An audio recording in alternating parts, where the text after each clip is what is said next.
नमस्कार, ये आकाशवाणी चंडीगढ़ है। अब आप प्रतीका से प्रादेशिक समाचार सुनिए। पहले इस बुलेटिन के मुख्य समाचार। हरियाणा के मुख्यमंत्री नायब सिंह ने आज माता मनसा देवी गौधाम में पक्षियों के रैन बसेरे का शुभारंभ किया।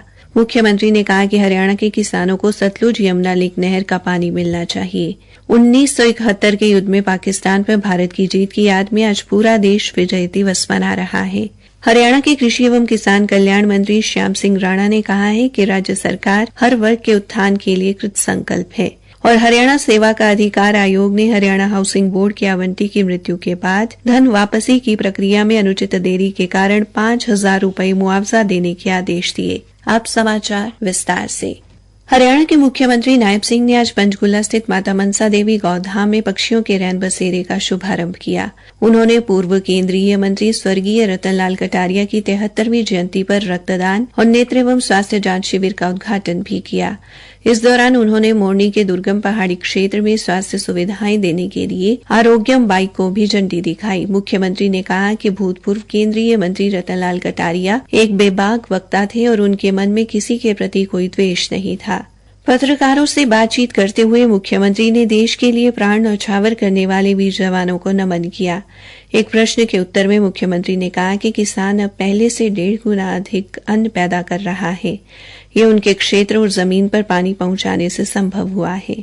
उन्होंने कहा कि सरकार का प्रयास है कि हर खेत को पानी मिले। मुख्यमंत्री ने कहा, हमारा पानी का डिस्प्यूट भी माननीय सुप्रीम कोर्ट ने उसको कहा है कि ये दिया जाए, परंतु एक राजनीतिक शिकार के कारण ये इस प्रकार की स्थिति हमारे हरियाणा को झेलनी पड़ रही। हम चाहते हैं कि हरियाणा के हिस्से का वो पानी मेरे किसान को मिले।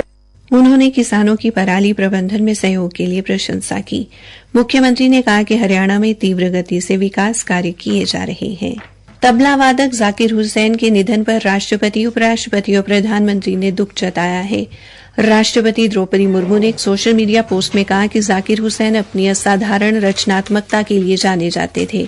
उन्होंने कहा कि वे भारत और पश्चिम की संगीत परंपराओं के बीच एक सेतु थे।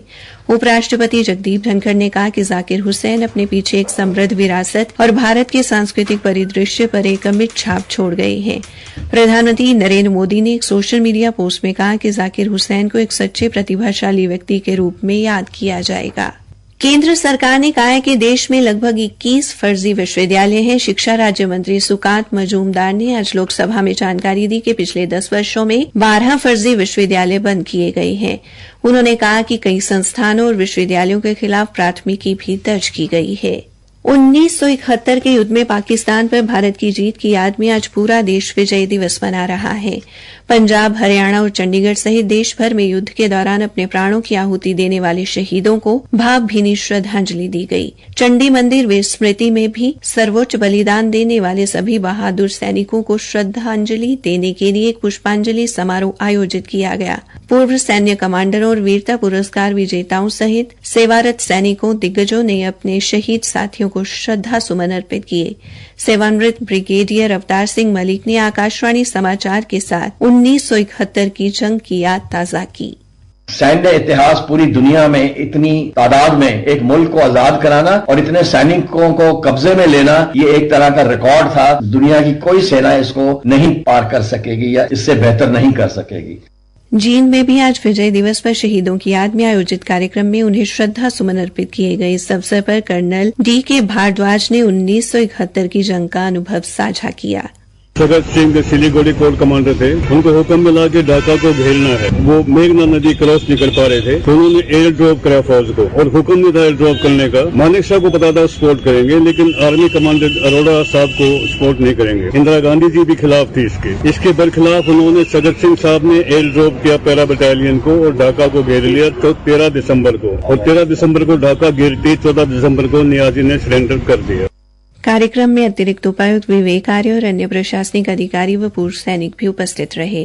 अम्बाला छावनी में भी शहीदों को याद किया गया। वायुसेना में तैनात रहे ऑनरेरी फ्लाइंग अधिकारी गुरदयाल सिंह ने बताया कि युद्ध में उनकी क्या भूमिका रही। 71 की जब लड़ाई हुई तो मेरी पोस्टिंग चंडीगढ़ में थी। एज ए रेडियो ऑपरेटर मैं काम करता था वहाँ पे। जितने भी जहाज जाएंगे, जब जहाज वापस आता है उसमें जो स्नैग आता है उसको रिपेयर करना है, क्योंकि हमारे पास उस टाइम ज्यादा स्पेयर इक्विपमेंट तो होते नहीं थे। उसी को रिपेयर करके उसी टाइम अगले दिन फिर जहाज तैयार कर देना है। दिन रात हम लगे रहते थे। बहुत बढ़िया काम हुआ और चंडीगढ़ बेस ने पाकिस्तान का बहुत डैमेज किया। अम्बाला छावनी की कैप्टन मेहर सिंह ने बताया कि उन्होंने पाकिस्तान के फाइटर को वापस जाने पर मजबूर कर दिया था। हमारी लड़ाई खत्म होने के बाद जनरल मानिक शाह है, उन्होंने हमारे इंटरव्यू लिया, दरबार लिया। उसके बाद हमें पश्चिमी स्टार मेडल मिला। अगर आज भी हमें कोई कहे फौज में लड़ाई के लिए चले तो हम अभी भी तैयार हैं। पलवल में पूर्व सैनिक कल्याण समिति ने विजय दिवस के उपलक्ष्य में हुड्डा चौक से लेकर शहीद स्मारक तक विजय दिवस पदयात्रा निकाली। पदयात्रा में पूर्व सैनिक, सामाजिक एवं धार्मिक संस्थाओं के प्रतिनिधियों व एनसीसी कैडेट और स्कूली बच्चों ने हिस्सा लिया। पूर्व सैनिकों ने शहीद स्मारक पर पुष्प वर्षा कर अमर शहीदों को श्रद्धांजलि अर्पित की। इस युद्ध में पलवल जिले के 7 सैनिकों ने भी अपने जीवन का बलिदान दिया था। आज फरीदाबाद के सेक्टर 12 स्थित युद्ध स्मारक पर सभी पूर्व सैनिकों ने भारत माता की रक्षा के लिए अपने प्राणों की आहुति देने वाले वीर शहीदों को श्रद्धांजलि अर्पित की। इस आयोजन में पूर्व सैनिक, नागरिक और स्कूली छात्र छात्राएं उपस्थित रहे। प्रादेशिक समाचार आकाशवाणी चंडीगढ़ से प्रसारित किए जा रहे हैं। ये समाचार हमारे यूट्यूब चैनल और x handle Akashvani news Chandigarh पर भी उपलब्ध हैं। हरियाणा के कृषि एवं किसान कल्याण मंत्री श्याम सिंह राणा ने कहा कि राज्य सरकार हर वर्ग के उत्थान के लिए कृत संकल्प है। श्री राणा आज यमुनानगर के क्षेत्र ससौली में सीवरेज पंपिंग स्टेशन का उद्घाटन करने के बाद लोगों को संबोधित कर रहे थे। उन्होंने कहा कि इस पंपिंग स्टेशन के निर्माण पर 2,56,45,000 रुपए की लागत आई है। इससे बनने से ससौली, बैंक कॉलोनी, रामनगर, खेड़ी जागरा, सरस्वती विहार, सुंदर विहार, आर्यनगर, मुकुंद विहार व आसपास के लगभग 35,000 लोगों को फायदा होगा। पंपिंग स्टेशन से प्रतिदिन 25 मेगालीटर पानी सीवरेज शोधन संयंत्र पर जाएगा। श्री राणा ने कहा कि जो विकास कार्य रह गए हैं या अधूरे पड़े हैं उन सभी विकास कार्यों को जल्द पूरा किया जाएगा ताकि जनता को इसका फायदा मिल सके। उन्होंने कहा कि राज्य सरकार ने अपने शासनकाल में सभी विधानसभा क्षेत्रों में बिना किसी भेदभाव के विकास कार्य करवाए हैं और आगे भी इसी नीति पर चलकर विकास कार्य को प्राथमिकता के आधार पर किया जाएगा। हरियाणा सेवा का अधिकार आयोग ने हरियाणा हाउसिंग बोर्ड को एक आवंटी की मृत्यु के मामले में संपत्ति से संबंधित धन वापसी की प्रक्रिया में अनुचित देरी और उत्पीड़न के कारण 5,000 रुपए मुआवजा देने के आदेश दिए हैं। आयोग के मुख्य आयुक्त टीसी गुप्ता द्वारा जारी आदेश में कहा गया है कि आवंटन रद्द होने पर शिकायतकर्ता भूपिंदर शर्मा को उसके पिता के नाम पर आवंटित एक फ्लैट की राशि वापस नहीं की गई। बोर्ड ने पैसा लौटाने की बजाय शिकायतकर्ता को पहले रद्द किए गए फ्लैट को अपने नाम पर स्थानांतरित करने के निर्देश दिए। शिकायतकर्ता द्वारा निर्धारित प्रक्रिया का पालन करने के बावजूद हाउसिंग बोर्ड निर्धारित समय के भीतर आवश्यक सेवा देने में नाकाम रहा। आयोग ने देरी के लिए जिम्मेदार अधिकारियों से मुआवजा राशि वसूलने के आदेश भी दिए हैं और कहा है कि और देरी करने पर अतिरिक्त दंडात्मक कार्रवाई भी की जा सकती है। अंत में मुख्य समाचार एक बार फिर। हरियाणा के मुख्यमंत्री नायब सिंह ने आज माता मनसा देवी गौधाम में पक्षियों के रैन बसेरे का शुभारंभ किया। मुख्यमंत्री ने कहा कि हरियाणा के किसानों को सतलुज यमुना लिंक नहर का पानी मिलना चाहिए।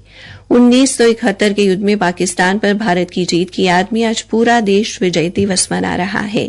हरियाणा के कृषि एवं किसान कल्याण मंत्री श्याम सिंह राणा ने कहा है कि राज्य सरकार हर वर्ग के उत्थान के लिए कृत संकल्प है और हरियाणा सेवा का अधिकार आयोग ने हरियाणा हाउसिंग बोर्ड की आवंटी की मृत्यु के बाद धन वापसी की प्रक्रिया में अनुचित देरी के कारण 5,000 रुपए मुआवजा देने के आदेश दिए। इसी के साथ ये समाचार बुलेटिन समाप्त हुआ।